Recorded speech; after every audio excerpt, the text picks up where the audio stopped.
The Black Cat, Archaeologist Murdered. Chapter 14. Return to Cairo. Saladin took the first train from Venice to Rome. The next morning, he was on a plane for Cairo.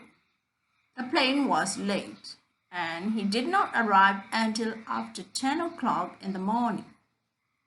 The sun was high in the sky, and it was getting hotter and hotter.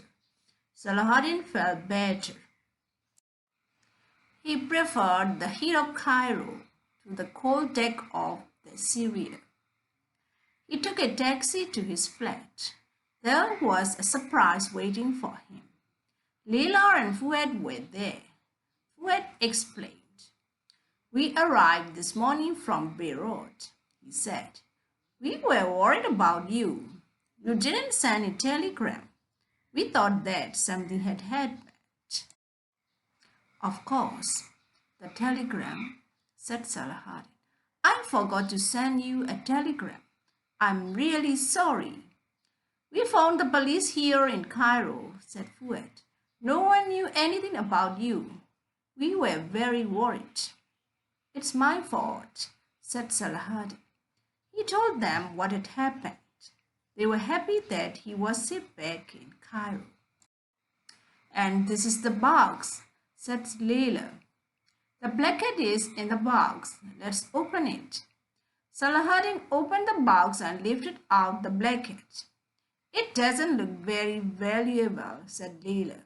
"I don't like it at all." "We don't know its value," said Saladin. "We'll take it to the Cairo Museum tomorrow." "Then you can have a holiday," said Leila. "You need a rest. Perhaps you'll show us round Cairo." "That won't be a rest," replied Saladin, "but it's a good idea." "I'm going to make coffee," said Leila. "Do you both want some?" "Yes, please," replied Saladin. "I want some coffee and I want your story, Fuad. What happened at Baalbek?" And Fuad told his story.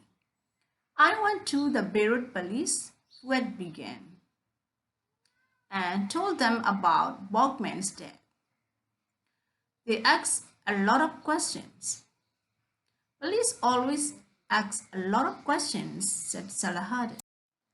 "I told them about Peterson," continued Fuad, "and I said that you had gone to Athens. Did they believe you?" "Not at first," replied Fuad. "Then I told them about the Black Cat. I gave them Bachmann's message. I told them about the cafe in Baalbek and about Yusuf. Then they believed me."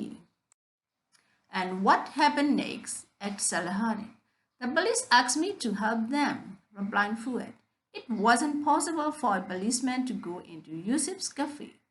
The people there knew all the policemen. Yusuf was a clever man. The police had to trick him and they asked me to go to Baalbek. They wanted me to go into the cafe and give Yusuf the message from Bachmann. I went to Baalbek in the evening," continued Fuad. "I found Yusuf's cafe. It was near the ruins of the old city. I sat down and asked for coffee. Then I asked for Yusuf. I told Yusuf about Bachmann's death. The police were waiting outside," Fuad continued. "They were hiding in a car. I told Yusuf about the Black Cat and he thanked me. Then he hurried out of the cafe." "And the police saw him," asked Saladin. "Yes," said Fuad. "They watched him carefully." "Where did Yusuf go?" "He got into a car," replied Fuad, "and drove to a farm in the mountains. The police followed him. Then they hid in the hills round the farm and waited." "How many men were in the farm?" Saladin asked. "The police didn't know," replied Fuad. "They waited for more police. Then they shouted to the men in the farm and told them to come out." "Didn't the men in the farm shoot at the police?" "No, they didn't," replied Fuad. "There were only 3 of them in the farm. Bachmann was dead and Peterson was on the Syria. The 3 men came out without shooting. The police took them away. They are now in prison."